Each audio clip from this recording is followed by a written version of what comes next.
Essential Self-Care Podcast, a podcast for those of us who are, let's face it, too busy for self-care. In this podcast, you will hear real life stories from people who leaned into their self-care as they were navigating life's storms. You'll learn practical tips, tools, and strategies to incorporate self-care into your own busy life as well. You'll hear from expert guests sharing their expertise on specific tools and modalities of self-care to optimize your well-being in your life, career, and relationships. I'm your host, Dr. Sheetal Ajmani. I am a physician, best-selling author, and founder of Radiant Living Institute, where I guide high-achieving women to get unstuck and learn to live radiantly again through major life transitions. Quick disclaimer before we dive into the episode, please know that this podcast is for educational purposes only and is not medical advice. Always seek the advice of your own health practitioner or mental health provider for your specific situation. Now, let's get started. Welcome to another episode of the Essential Self-Care Podcast. Today, I have the pleasure of welcoming Dr. Sherita Gaskins-Tillett to the Essential Self-Care Podcast. Dr. Gaskins-Tillett is an obstetrician gynecologist who now serves as a medical director with a large managed care company. Additionally, she is the founder of Boss Lady Dream Builders and the facilitator of A Weekend for Me, a premier wellness experience for professional women. Today, Dr. Gaskins-Tillett is going to share a bit about her self-care journey. Welcome to the show, Dr. Gaskins-Tillett. Thank you so much, Chantal. Thank you for having me. I'm so happy to be here. Absolutely. I'm really excited to have you here and to learn a little bit more about your self-care journey, which I know also is ultimately what led you to create A Weekend for Me, this wellness experience for professional women. So actually a mutual colleague connected us and for good reason, obviously, with both of us having a strong interest and emphasis on working with and guiding other professional women on their self-care journeys. And I think for both of us, a lot of that has to do with our own journey as well. So I'm excited today to hear a bit about your journey, kind of where this all started, but really started with your own personal journey. So can you tell us about a time in your life where self-care became no longer an option, but an absolute priority for you? And more importantly, what did that journey look like for you? What sort of specific tools and modality helped you move through that time? Sure. Well, approximately 10 years ago, I found myself as a full-time, full-spectrum OBGYN, a new wife, and a new mother. Also, in that same time frame, I moved twice, and my grandmother passed away. So, when you look at those tables that talk about life stressors, I was hitting many of them simultaneously. And, I wanted to be a good doctor. I wanted to be a good wife and a good mother. And so I was trying to give everything 100%. And what I found was that I was drowning, that on the outside, my life looked ideal. That I had the perfect family, I had a lovely home, I had a great job, but I was kind of miserable inside because I realized that I had this new baby that I was only seeing for about 2 hours a day. And again, nothing was getting my all. I was just living on autopilot. I didn't even really have time to think about what was happening. I don't think I was at the time. I don't think I was cognitively aware of how burned out and overwhelmed I was. And what happened? My husband and I went on vacation, and I was sitting on a beach in Jamaica, and it was finally the first time I could like exhale and hear my own voice again. And it occurred to me then, or it came to me, that I wasn't well, that I needed to change, that the life I was leading was not sustainable. And so that kind of launched me on a personal self-discovery journey, if you will, that led me to, study what wellness really means, mind, body, and spirit health, and how if any one of those three components is out of balance, that your life will be out of balance as well. And so so I adopted many of the things from that journey, And caused me to pivot in my career. So, and as you announced at the beginning, I'm no longer a full-time full spectrum OBGYN. I am non-clinical mostly at this point, but I also made several other pivots along the way. So, I employed things like having a schedule for my self-care, making sure that I have time that's just for me. I think as women, a lot of the time we put everybody else first, and we just it's like self-care is optional, and not realizing that self-care is actually essential. That if we're going to have Absolutely. enough capacity to take care of other people, we have to recharge ourselves periodically. And actually, not periodically, I'm going to say regularly.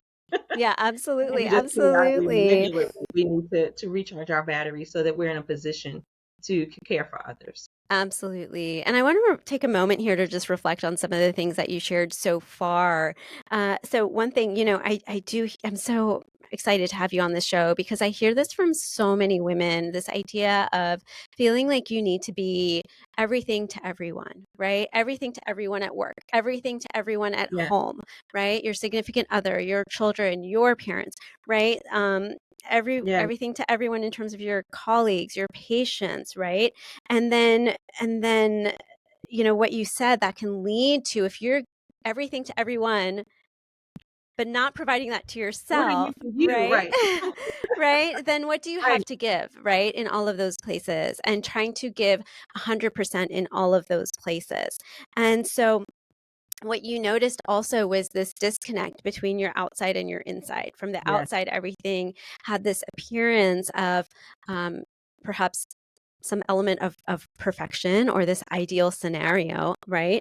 And I think so often as women also, and again, I don't know if this is conditioning, our own expectations, uh, sociocultural conditioning. I don't really know where this comes from, yeah, but I think that many women we feel that we need to try to keep up that image of having it all together, right?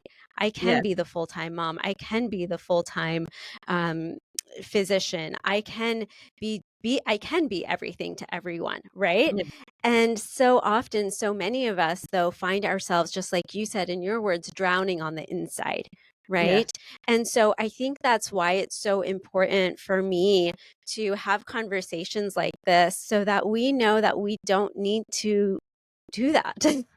right. We do I not think, need to, yeah, kind of keep that shield up as well, that we are all navigating this journey, and what can we learn from each other along the way. And then it also sounds like that vacation that you took with your husband really gave you that opportunity for rest, yeah, and to really pause and to really realize and recognize the amount of stress and burnout that you had been experiencing. I think so often, and part of this is survival mechanism, right? Is that yeah, when you are in the middle of this really challenging situation, you are going to keep going, keep going, keep going, right? And part of that is survival mechanism is that, if you pause to think about it, okay, well, that's going to slow you down, right? And sometimes there's some things that you feel like you just need to get through. But it's when you take those moments to pause, to rest, that you can really, your body, your mind, your nervous system has a time to kind of catch up. And you can start to realize, like, oh, wow, I was under a lot of stress really in that yes, situation. And so now going back, how do I want this to look differently? And it sounds like from that time, you made a number of pivots um, in your career as well as other aspects of your life in terms of your routines as well. Now, Um, I'm curious what that journey looked like from that moment of that first vacation that you took, where you had that realization with your husband, to making some of those pivots. Like, what did that journey look like for you? Was it all of a sudden? Was it over a course of months, years? What did that look like for you? no, it wasn't all of a sudden. There was an awakening, certainly an awakening to the fact that things were not as I would have them be. But in that moment, I really didn't know what to do about it.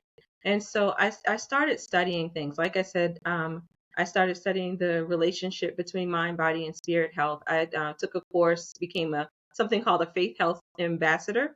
So looking at all of those connections, and just following, different personal development, different people, leaders in the personal development space. And I guess little by little, my mind started to transform.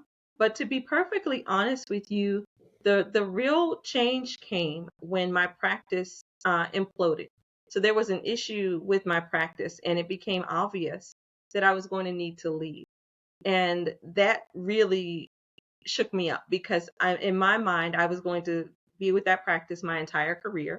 I was going to retire from that practice because that's what I'd seen. I went there straight out of residency, and that's what I'd seen. And the reality is that I couldn't stay there anymore. And so that kind of opened my eyes to the possibilities, if you will, Mhm. because there were a number of stories that I was telling myself. And so, one of the stories was that the only way to make enough money to pay back my student loans was to work as a full-time OBGYN, that nothing else was going to pay those loans. And that was just a story I was telling myself. I hadn't actually explored other employment options. And so, the needing to leave the practice made me take a pause and say, okay, let's look around and see what's really out here. Mhm. And as I examined the landscape, I could see that there were actually other opportunities that could pay me enough to be able to pay the loans and to live a life that I wanted to live, a life that was more aligned with my priorities. Because the one thing that I discovered during that whole process was that my priorities had changed, but the way that I spent my time had not. And I think when we get that mismatch, that's when we get so much discord and so much overwhelm. And you talked about, this quest to have it all. And I remember a colleague telling me, this was before I was married. Colleague told me, don't, you can't have it all. Stop thinking that. Nobody can have it all. It's just not possible. I actually have a different a different point of view with that now. I think you can have it all, but you define what your all is. And so for me, I don't aspire to be the department chair. I don't aspire to, be a world class surgeon. I have my priorities changed. My priority became, quite honestly, my family, and now, helping other women to build lives that they love.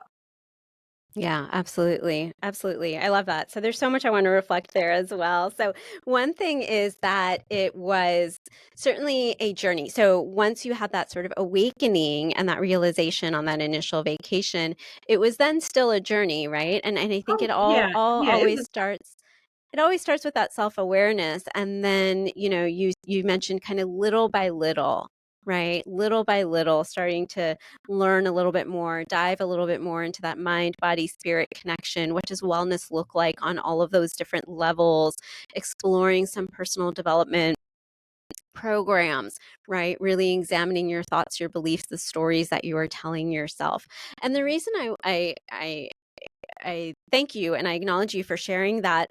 And one of the reasons I wanted to point that out for our listeners is that a lot of times we can kind of keep ourselves stuck in situations thinking that we Yeah. need to make a big drastic change all of a sudden, and that's the only way things are going to get better. But really it is a process, and taking those little steps makes a huge difference. Sharita, in my programs, one thing that I always say is that small changes make a large impact. And so Yes, really focusing on, okay, what is the tiniest step that I yes. can take today to move myself forward in whatever direction that is, in whatever that looks like. And sometimes you might not even know exactly where that is going to lead you to, right? I mean, Right. No, you don't. when you started studying the mind body spirit connection, it sounds like you weren't quite aware at that point that there was going to be these drastic changes in your practice, No, right? But no. everything kind of, It was all about, and honestly, in that moment, it was all about me trying to get better so that I could enjoy my life. yeah. Because I do recognize that we just have one life. We don't know how long it's going to be, and I really wanted to have a life that I enjoyed, not one that I was just trying to endure, or that I Mhm. was wishing my life away. Waiting to live on the weekends or waiting to live on vacation or whatever. I wanted to enjoy every day. Quick shout out to today's sponsor, Reclaim Your Radiance, Radiant Living Institute's signature coaching program designed to help you reclaim your worth, renew your energy, and restore your happiness in your life, career, and relationships. This 6-module curriculum has already helped countless women rediscover themselves through life's storms.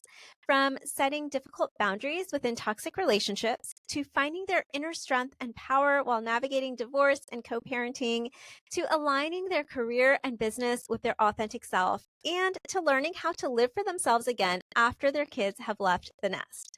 This program has been a guiding force for women to live unapologetically and shine brightly within their lives once again, or often, even for the first time ever. Experience the results for yourself. Head over to radiantlivinginstitute.com/reclaim your radiance to learn more and get started. I love that. I love that. And then it sounds like I also feel like oftentimes each step in our journey kind of prepares us for that next It does. step. And so I find it interesting. It's that you started to go down this path of learning and exploring these areas within your own life. And then it led to that moment where there was that big transition within your OB-GYN practice where you knew without a doubt that it was time to leave that sort of clinical situation and explore different employment opportunities. And it sounds like also during that time, one thing that I heard and I kind of jotted down as you were sharing your journey was that gave you another pause. It was like another pause this time for you to sort of explore the stories that you were telling yourself, Yes. other ways that this could look like. And so it sounds like there was that other, yet again, an element of taking that moment to rest, to pause, to tune in. So I think that's really beautiful and really lovely. I also really love what you shared about aligning your priorities and how you're spending your time, right? And I agree with you. I think that is huge. I think that we do generally get quite frustrated when, some of that inner discord when the way we're spending our time is not aligned with what we intrinsically value Right. and feel is a priority.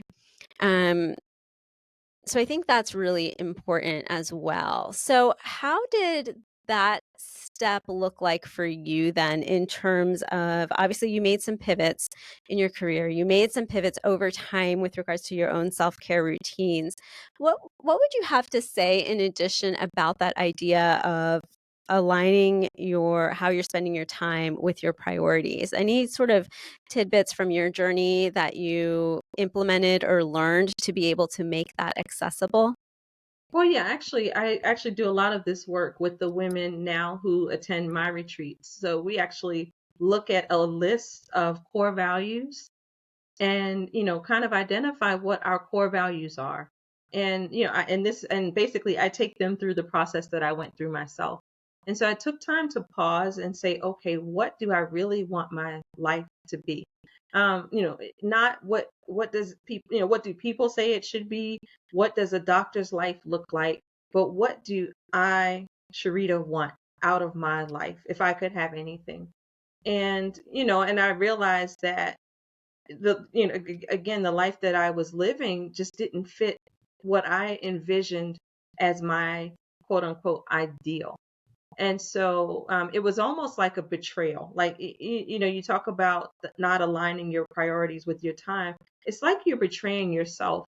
And your soul just can't rest, or at least that's what I found for me, that there was like a restlessness because I was not being true to myself. And so, for the first thing I did was to identify what I wanted my life to look like, what the vision was. And then I looked at how I was spending my time versus my core values and my current priorities. And then I could see on paper the mismatch. And I think that's where the aha comes for a lot of people. When you say, okay, my priority is my family, but then you look at how you spend your time, because we actually do a time inventory. You look at the way you spend your time and you're like, oh, well, I only spend 5 or 10% of my time with my family. Maybe they're not my priority. or something, but it helps you to see, and a lot of us tend to be kind of analytical, as high achieving women, we're kind of analytical. And so it helps to see it in black and white to say, okay, this is why this is not working, because these are the things that are important to me, and I'm not spending any time on the things that are important to me. And Yeah. then, like I said, identifying also your core values, and then crafting a life, figuring out a way, to a plan to get from where you are to where you want to be. And I always say that, your life, the life you're living, the life you've built, you didn't build overnight. It took however many years. And so you're not going to have a new life overnight. I think, I think that's a formula for disaster, to think Mhm. that you can make those kinds of significant changes and have them be long-standing, changes, if you try to do it all at once. It really is a gradual process, and you have to bring your mind along, because our mindsets have gotten us to where we are. It all starts with our thoughts. They've gotten us to where we are, and you have to do a lot of mind work and a lot of shifts to be able to get to a new place. Absolutely. And as you're sharing that, one of the words that came to me is a word that you said earlier, which was sustainable. Like you realized that the way that you were living before, when you started sharing, the start of this self-care journey was just not sustainable. And so now if you're looking to, and I'm speaking kind of, um for anyone listening as well, if we're looking to create a lifestyle that feels more sustainable, right? It is going to Yeah. be those small changes, those small daily habits, making those little tweaks and those shifts along the way so that it does actually become more of a sustainable process and a sustainable way of living. Because, like you said, it took us time to kind of get to wherever we are now, to the of wanting to make some of those changes. And so it's going to take some time to rebuild as well, if we're looking, particularly if we are looking to rebuild with intention and Yes. to rebuild in a way that is going to be sustainable. And that doesn't mean that it's going to look the same for the entire, rest of our No, journey. no. But it's building some of those routines, some of those habits, some of that mindset, some of those tools, right? And speaking of that, I know that you mentioned to me that you have a couple of resources here available that our listeners can take advantage of.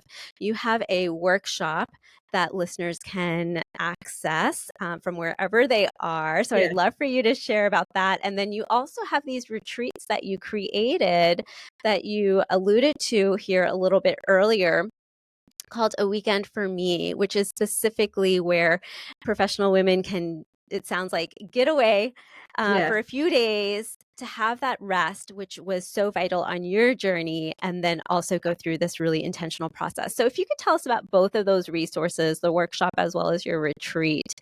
Sure. So yeah, so it's my pleasure to offer you guys a workshop. It's a personalized self-care plan, or creating your personalized self-care plan. And so I'll kind of direct you through the process of, talk about some of the elements of self-care, things that you can incorporate, because many women have not taken any time to even consider their self-care. So I talk to women who are like, well, I don't even think about it, so I wouldn't know where to start. And, a lot of people think about self-care as bubble baths and massages, but it's so much more than that.